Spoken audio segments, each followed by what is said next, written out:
Boa noite, galera, bem-vindos a mais um vídeo de Arena Hearthstone Brasil. Quem tá falando com vocês é Ronaldo, do time da D8, Dinastia dos 8, e que é a nossa line-up agora, que vocês vão ver nos torneios.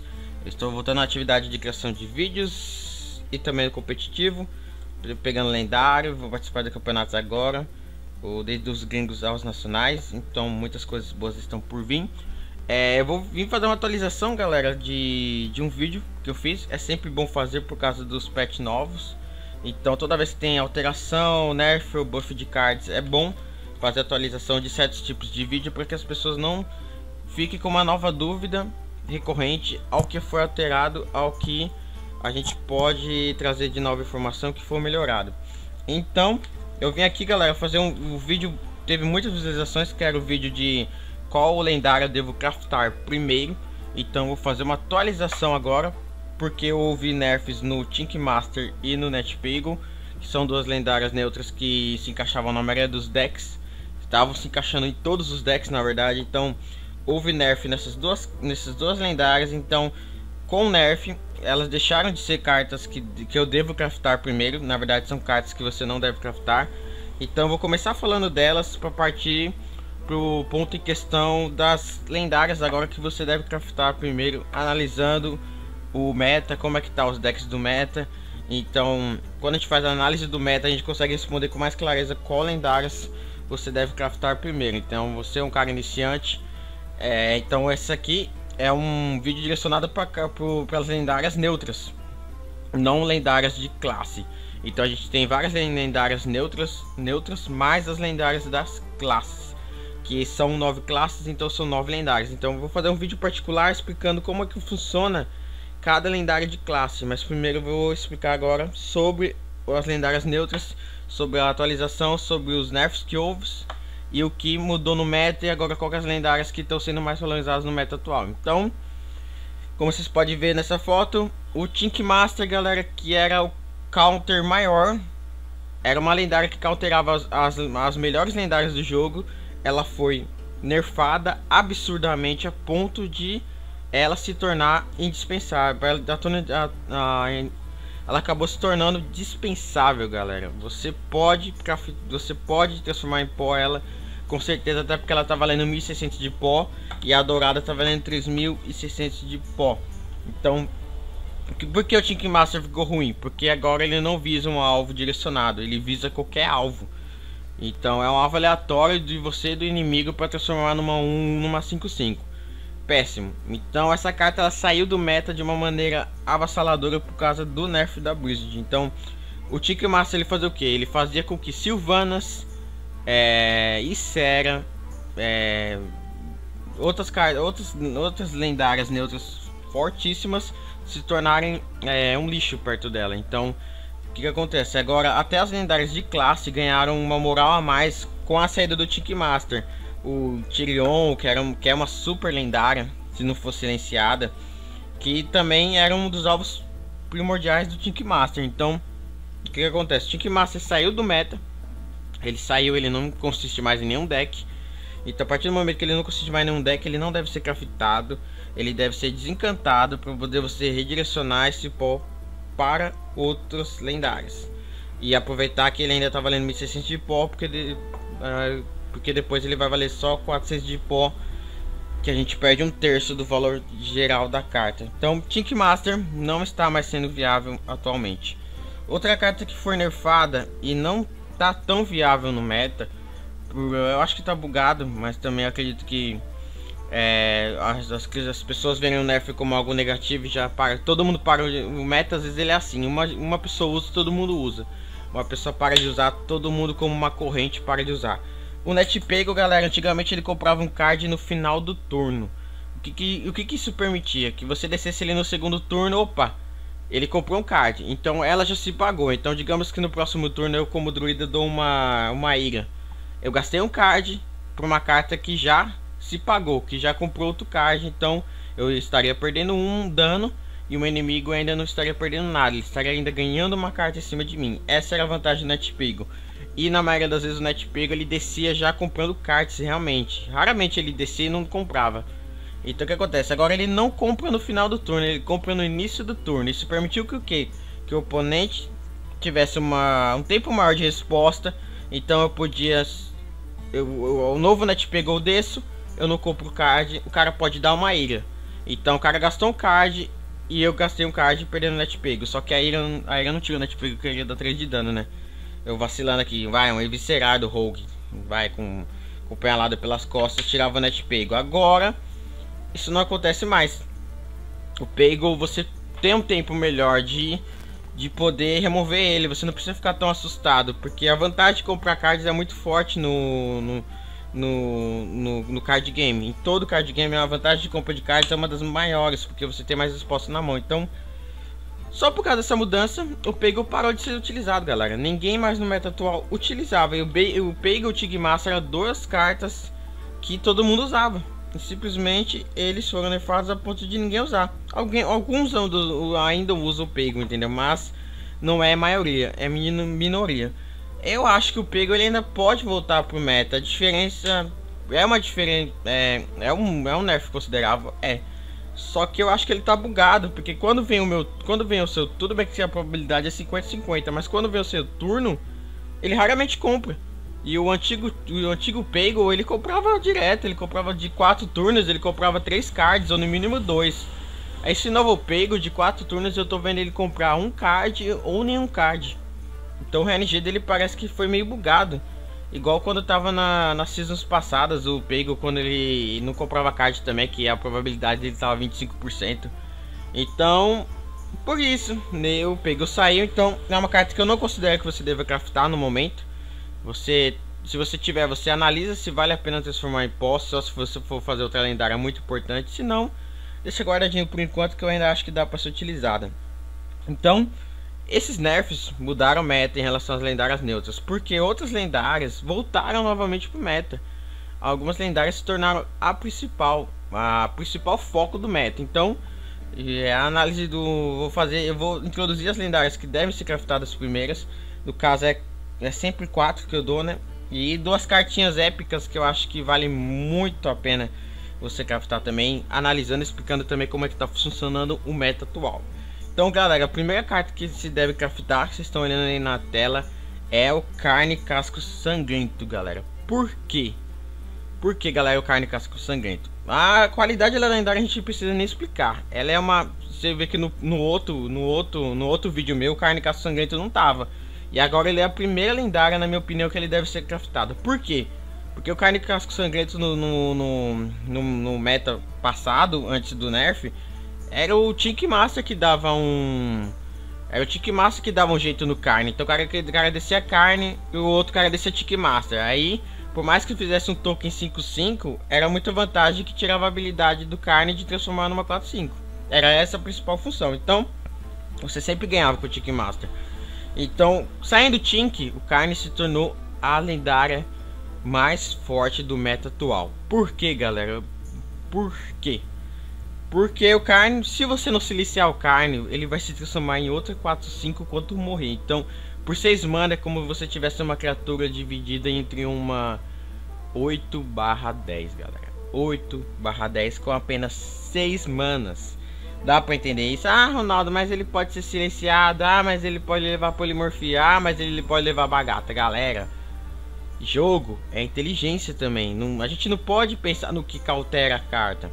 A gente tem que pensar na jogabilidade.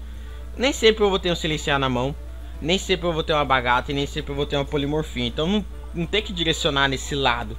O cara vem com, digamos que no 6º turno, a probabilidade do cara ter essa carta na mão, se ele não fez um draw com alguma outra carta, não é muito grande. Sem contar que você, com essa experiência, você já vai ter descido outras criaturas que forçou o oponente a usar esses recursos fortes. Então o que acontece? O carne, com a saída do Tink, o carne se transformou a melhor lendária do meta. Druida usa, Priest usa, Guerreiro principalmente usa, todos os decks de controle usam o Carne Casco Sangrento. Todos os decks, tirando o deck de Xamã, que o deck Xamã é um deck mais completo na minha visão, e ele não precisa desse tipo de controle com o Carne Casco Sangrento, que ele já tem outras criaturas tops 6 de mana. Mas também tá aberto a ser usável. Só que o Karn é muito forte, galera. Ele é muito, muito forte mesmo. Essa possibilidade de transformar em outra 4/5 é um negócio absurdo, entendeu? É uma vantagem de controle de mesa que você tem incrivelmente forte. Então o Karn, na minha visão, ele é a primeira carta lendária a ser craftada. Com certeza. A segunda lendária, com as variações do meta, é o Leroy Jenkins, galera. Até porque dizem que o Leroy Jenkins vai ser nerfado no futuro. Eu ainda não sei, né, sobre isso, porque eu considero uma lendária que ela tá no seu patamar de igualdade. Ela não tá desequilibrada. Pra mim, Leroy Jenkins é equilibrado. É outras mecânicas aí que fizeram ela parecer absurdamente mais forte, mas não é não. Como o Miracle Rogue, que faz ele subir umas 10 vezes pra mão e bate 18 de danos fácil. Então, galera, por que o Leroy Jenkins? Ah, Ronaldo, mas o Leroy Jenkins é uma... Vamos entender a carta. A carta é uma 6/2 com investida e faz 2 toquinhos pro cara. Ok. A gente tem que pensar no ponto de vista não só de ranqueado, do ponto de vista de campeonato, do ponto de vista de quem quer investir em vários decks. Leroy Jenkins é o pilar do Rush, é o pilar da lendária agressiva. Então todo mundo tem no mínimo um deck agressivo, e todo deck agressivo de Rush ou um agro mais potente usa Leroy Jenkins. Um Cancer Lock usa Leroy Jenkins, um Hunter Rush usa Leroy Jenkins, um Token Druida Rush usa Leroy Jenkins e assim por diante. Então todos os decks de Rush usam Leroy Jenkins.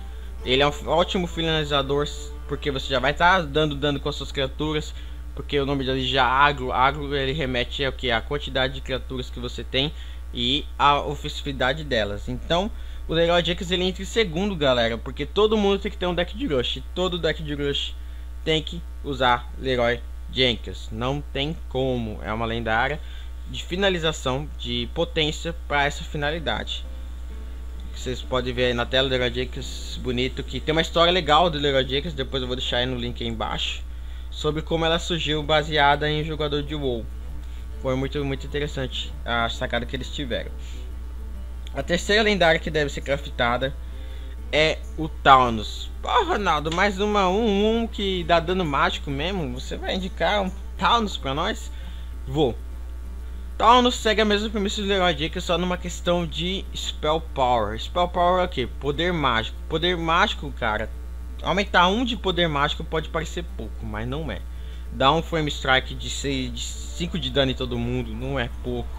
É como se fosse uma Icera Wakes, então é muito forte. Você dá uma Viscerar de 5 de dano com Taunos, é muito forte. Então o que acontece, galera? Do mesmo modo que todo mundo tem um deck de Rush, todo mundo tem um deck com Spell Power. Eu já vi Taunos fazer miséria em deck de druida, em deck de mago, principalmente em deck de... ó, vamos contar nos dedinhos. Mamãe ensinou a contar nos dedinhos, bora aí. Druida, uma patada de 5 de dano. Um Rogue, uma apanhalada de 3 de dano, ou um Eviscerar de 5. Nossa, no Xamã, cara. No Xamã, Taunos é assim, um pilar da doideira, velho. Pode usar o raio de 4 de dano. Com 3 manas, se desse um Taunos e dá um raio de 4 de dano. Você pode dar um silenciado de 2 de dano. Você pode dar uma tempestade de raio de 3 a 4 de dano. Muito potente, galera. Então, do mesmo modo, você olhando o meta, você pode perceber. Tem uma neutro de controle lendária fortíssima, que é o Karn. O Leroy Jenkins para um deck de Rush. E o Taunos para decks que usam do poder das magias de poder mágico, né? Mago, Rogue, Druida, Xamã, todos esses decks possuem poder mágico muito forte. Então o Taunos ele se encaixa de uma maneira absurda, até porque ele compra um card. Ah, ele é 1/1, mas o foco do Taunos não é uma criatura para você bater. É uma criatura que com peido morre. O importante do Taunos é dar poder mágico. E depois quando ela faleceu, como diria o Neves, depois que ela falecer é importante comprar card. Então às vezes você desce ela só para uma função. Tipo, quinto turno, eu desço o Taunos e dou uma tempestade de raios de 3 a 4 de dano. GG pra você, vai limpar a mesa. O Taunos que ajuda a proporcionar isso, porque ele é uma criatura leve, sem tem apenas 2 manas. Aí em quarto, galera, entra 2 lendárias assim, uma do lado da outra, porque eu Por que duas? Porque eu vou explicar a vantagem dela e a desvantagem do meta atual. A força dela e a fraqueza. Por isso que pra mim as duas estão em última opção para você ser craftado primeiro, mas é o que eu considero uma boa opção. Ragnaros. Ragnaros é uma carta que deve ser craftada? Por quê? Porque ela é uma lendária muito ofensiva. Ela é uma lendária muito forte. Dá 8 de dano aleatório. É muito pesado. É tryhard nível de 500 para ganhar a borda douradinha de cards. Ragnaros é muito forte? Qual que tá sendo o problema do Ragnaros no meta atual? O Handlock, que é aquele deck maldito de Warlock, que segura as cartas na mão, por isso que o nome é Handlock. Então, o que aquele deck trouxe pra gente? Assim, lembra quando o Druida tava no meta passado, com aqueles provocar 4/6, 5/10, o que a galera fez? Botou um monte de Black Knight em todos os decks. Por quê? Pra poder counterar aqueles taunts, aqueles provocar imenso que o Druida colocava. No meta atual, o guerreiro tá usando muita criatura pesada. Uma Alexstrasza 8/8, um Ragnaros, um Ragnaros, uma Alexstrasza, um Barão-Geddon, que é 7 de ataque, e assim por diante.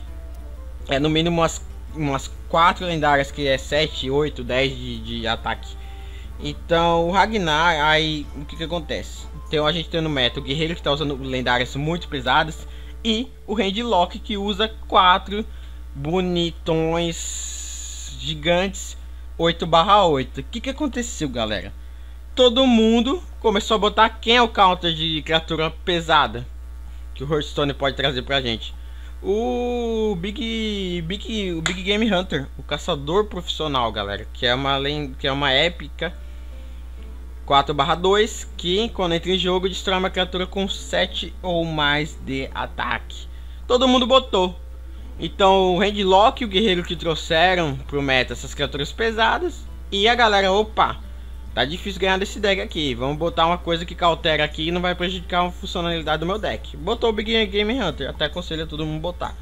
Então o que acontece? Vocês estão vendo aí o Ragnaros na foto. Então o que aconteceu? Quem usava o Ragnaros, os outros decks que usavam Ragnaros por usar só pela funcionalidade da carta, como Rogue, um Priest ou até um Druida que usava Ragnaros, começaram também a sentir o efeito disso. Então aí eu desce lá Ragnaros, Big Game Hunter, blá, explodia seu Ragnaros e ainda o cara tinha uma 4/2 na mesa. Porra, velho, a carta não ficou tão boa, entendeu? Então o meta trouxe o que? Criaturas muito pesadas. Todo mundo se precaveu e colocou um counter natural dela, que é o caçador profissional. Nisso, quem usava Ragnaros tá sentindo a dificuldade agora de todo mundo ter aquela cartinha para poder neutralizar seu Ragnaros. O que tá acontecendo? O Ragnaros está se tornando um alvo fácil. Eu vou mostrar uns vídeos aí para vocês do ranqueado. Eu tô rank 4, indo pro 3.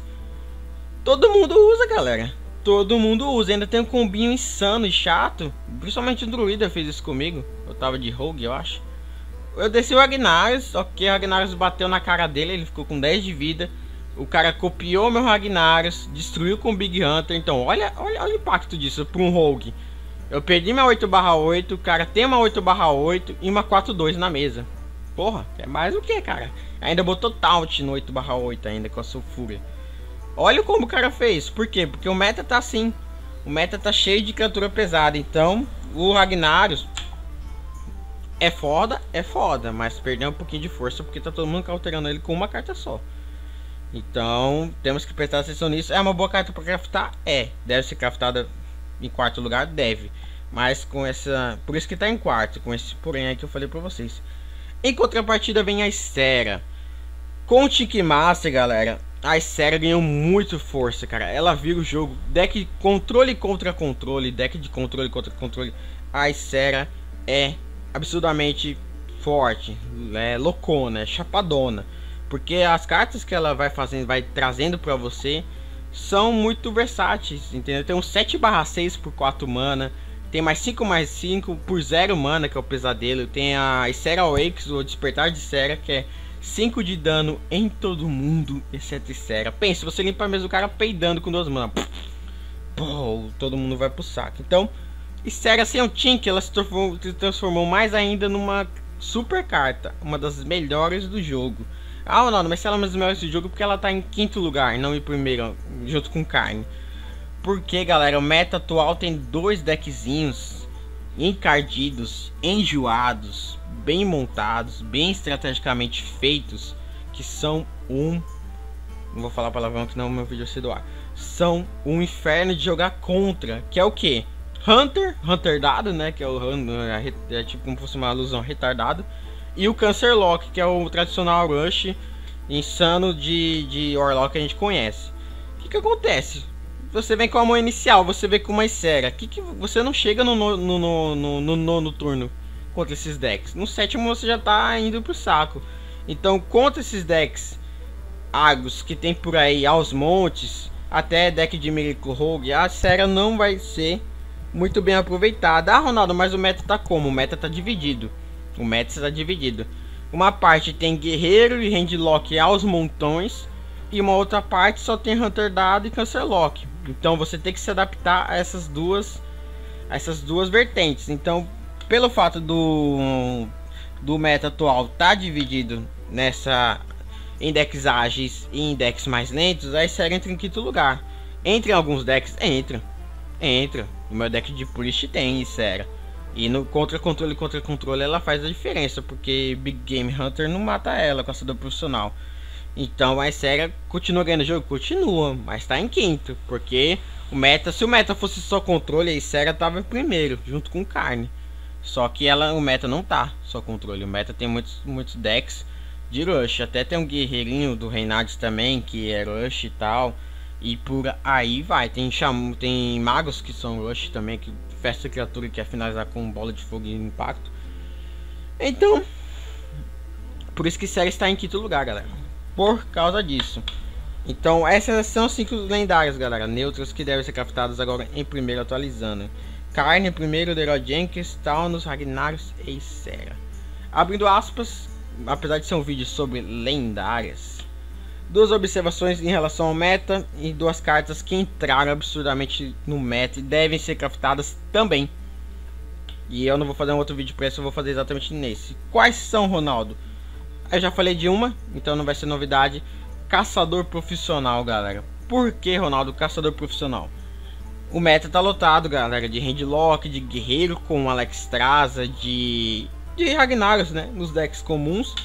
Então o Big Game Hunter ele vai ser o counter natural do seu deck para ajudar a aguentar esses decks pesadões. Então você precisa craftar, cara, o Big Game Hunter. Ele entra em todos os decks que você tiver, porque o meta tá pedindo que você tenha essa carta, tá pedindo que você a use. Então quando isso acontece, galera, a gente tem que seguir o meta e seguir a lógica, entendeu? Seguir a inteligência. Então se tá cheio de criatura pesadona 8/8, 7/7, vamos usar, galera, vamos usar. E é pra isso que o Big Game Hunter entrou no meta de novo. Cheio de peso, ele vai vir remover. Então é uma ressalva, craftem o caçador profissional.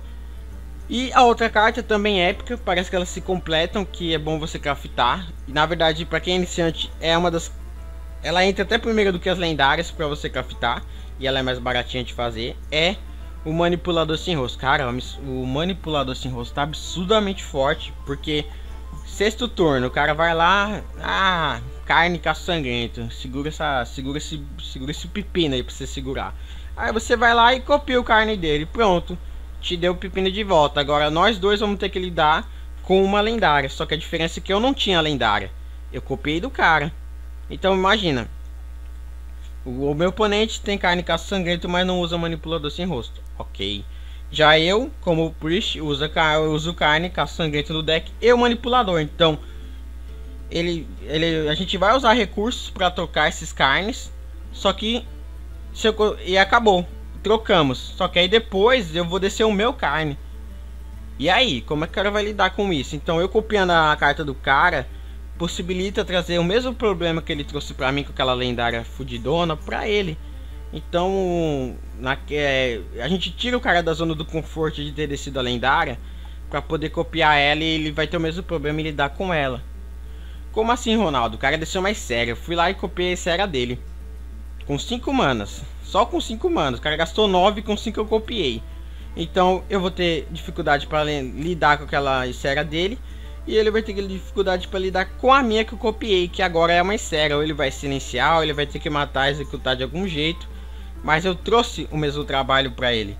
Então, galera, o Manipulador Sem Rosto e o Big Hammer são cartas que você deve craftar antes mesmo até do Carne Caça Sangrenta. Antes da primeira lendária que eu aconselhei, como vocês estão vendo aí na imagem, vocês devem craftar essas cartas primeiro. O que é Manipulador. Se você é novo, galera, se você não tem lendária nenhuma, põe 2 Manipulador, galera. Pode pôr, porque o cara vai usar a lendária e você vai copiar e trazer o problema para ele também.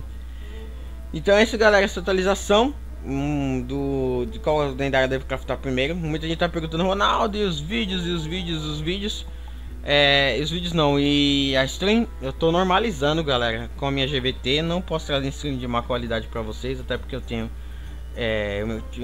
eu tenho que representar meu time, eu tenho que representar o meu trabalho no YouTube, e eu não quero trazer nada de má qualidade para vocês. Então tá estabilizando ainda, quando tiver de boa eu aviso em vídeo. Gente, pode acompanhar agora a stream que já tá rolando.